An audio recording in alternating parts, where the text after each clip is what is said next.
This video is sponsored by EduQuest. EduQuest apps download.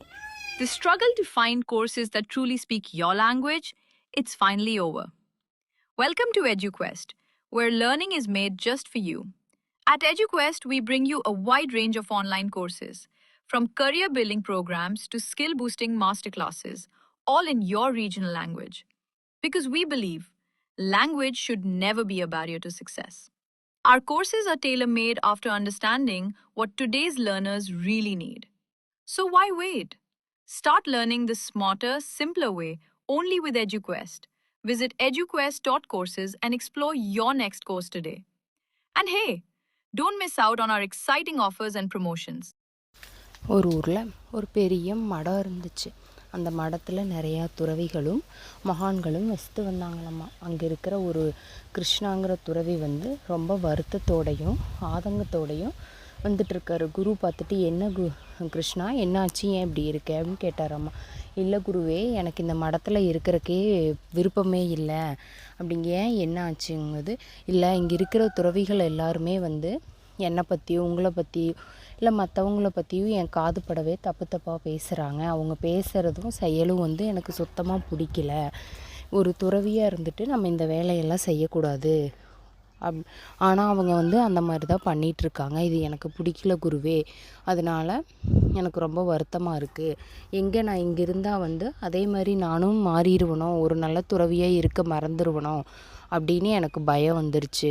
அதனால நீங்கள் என்னை வேற ஒரு நல்ல மடத்துக்கு என்னை அனுப்பிச்சி வச்சுருங்க குருவே அப்படின்னு அந்த கிருஷ்ணா சொல்கிறான். கிருஷ்ணா சொல்கிற எல்லாத்தையும் குரு உத்து கவனிச்சிட்டே இருந்துட்டு திரும்ப சொல்கிறாரு. சரி குரு, நீ கேட்குறது கரெக்டு தான். நீ கேட்ட மாதிரியே உன்னை நாளைக்கு வேற ஒரு மடத்துக்கு அனுப்பிச்சி வைக்கிற கிருஷ்ணா. ஆனால் நான் அதுக்கு முன்னாடி ஒன்று சொல்கிறேன், அதை நீ செய்வியா எனக்காக? ஒரு டைம் அதை செய்ய முடியுமா அப்படின்னு கேட்குறாரு. சொல்லுங்கள் குருவே, நீங்கள் என்ன சொன்னாலும் நான் அதை கண்டிப்பாக செய்வேன், அதை தவற விட மாட்டேன், சொல்லுங்க அப்படின்னு கேட்குறான். சரி, போய் ஒரு கரண்டியில் தண்ணி ஃபுல்லாக எடுத்துகிட்டு இந்த மடத்தை சுற்றி வா. அதிலிருந்து ஒரு சொட்டு தண்ணி கூட சிந்தாமல் நீ சுற்றி கொண்டு வந்துட்ட அப்படின்னா நீ நாளைக்கே அந்த மடத்துக்கு போயிடலாம் அப்படின்னு அந்த குரு சொல்கிறாரு. சரிங்க குருவே, நான் இப்போவே செய்கிறேன் அப்படின்ட்டு அதே மாதிரி அந்த கிருஷ்ணா ஒரு கரண்டியில் தண்ணி எடுத்துகிட்டு மடத்தை ஃபுல்லாக சுற்றி வர்றாரு. ரொம்ப கவனத்தோடு சுற்றி வர்றாரு. சுற்றி பார்த்து குருக்கிட்ட சொல்கிறாரு. குருவே, நீங்கள் சொன்ன மாதிரியே நான் ஒரு சொட்டு தண்ணி கீழே சிந்தாமல் இந்த மடத்தை சுற்றி வந்துட்டேன். இப்போ நான் அந்த இதுக்கு போகலாமா, வேறு மடத்துக்கு போகலாமா, என்னை அனுப்பிச்சி வைப்பீங்களா அப்படின்னு கேட்குறாரு. சரி கிருஷ்ணா, நான் உன்னை அனுப்பிச்சி வைக்கிறேன். அதுக்கு முன்னாடி நான் ஒன்று சொல்கிறேன், அதை கேட்டுட்டு அப்புறம் நீ போ அப்படிங்கிறாரு. சொல்லுங்கள் குருவே, என்ன சொல்கிறீங்க அப்படின்னா, நீ உன்னால் எப்படி ஒரு சொட்டு தண்ணி சிந்தாமல் இந்த கரண்டியில் தண்ணியை கொண்டுட்டு இந்த மடத்தவே சுற்றி வர முடிஞ்சுது? ஏன்னா உன் கவனம் ஃபுல்லாக அதில் தான் இருந்தது. அது சிந்திடக்கூடாது, அதை பத்திரமா கொண்டு வரணும் அப்படிங்கிற உன் கவனம் யோசனை எல்லாமே அதில் மட்டும்தான் இருந்துச்சு. நீ அப்படி சுற்றி வரும்போது கூட இங்கே இருக்கிற துறவிகள் எல்லாம் என்னது, உன்னை தப்பாக தான் பேசினாங்க, மற்றவங்கள கேலி செஞ்சு பேசினாங்க. ஆனால் சுற்றி நடந்த எதுவுமே உன் காதில் விழுகலை. ஏன் விழுகலை? நீ உன் கவனம் முழுசும் தண்ணி சிந்தாமல் கொண்டு வரணும் அப்படிங்கிறதுல தான் உன் கவனம் இருந்துச்சு.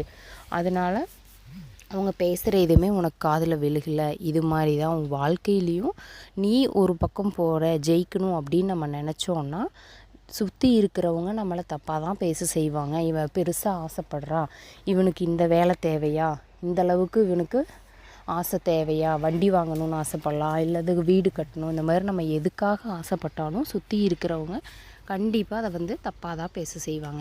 இது எதுக்கு இவ்வளோ பெரிய ஆசைப்படுறா, இது நடக்காது, வேண்டாம் அப்படின்னு நம்ம பல பேர் சுற்றி இருக்கிற எல்லாருமே அதை கிண்டல் செய்கிறது, கேலி செய்கிறது, இந்த மாதிரி செய்ய தான் செய்வாங்க. நம்ம ஆனால் அதை எதையுமே காதில் வாங்கிக்காமல் நம்ம குறிக்கோள், நம்ம நோக்கம் என்னவோ அதை நோக்கி கவனத்தோடு போயிட்டே இருக்கிறோம் அப்படின்னா கண்டிப்பாக அதில் வெற்றி பெற முடியும். இதுதான் இந்த இதோட. அதனால நீ உன் கவனத்தை அதில் வை. கண்டிப்பாக யார் என்ன சொன்னாலும் நீ நினச்சதை சாதிச்சே தீருவ அப்படின்னு அந்த குரு சொல்லிக்கிறார். சரி குருவே அப்படின்னு அதை புரிஞ்சுட்டு அவன் அங்கேயே இருந்துட்டான். இதுதாங்க நம்ம வாழ்க்கை. நம்ம என்ன ஆகணும்னு நினைக்கிறோமோ அதை கண்டிப்பாக நம்ம அந்த குறிக்கோளை மட்டுமே மைண்டில் வச்சுட்டு போனோம் அப்படின்னா கண்டிப்பாக அதுக்கான வெற்றி நம்மளுக்கு கிடைக்கும். நம்ம மற்றவங்க சுற்றி இருக்கிறவங்க பக்கத்தில் இருக்கிறவங்க என்ன பேசுகிறாங்க என்ன பண்ணுறாங்கங்கிறத பற்றி நம்ம எதுவுமே யோசிக்கவோ சிந்திக்க எதுவுமே செய்யக்கூடாது. இந்த கதையிலேருந்து நம்ம தெரிஞ்சிட்ட இந்த விஷயம் இதுதான். Okay, by.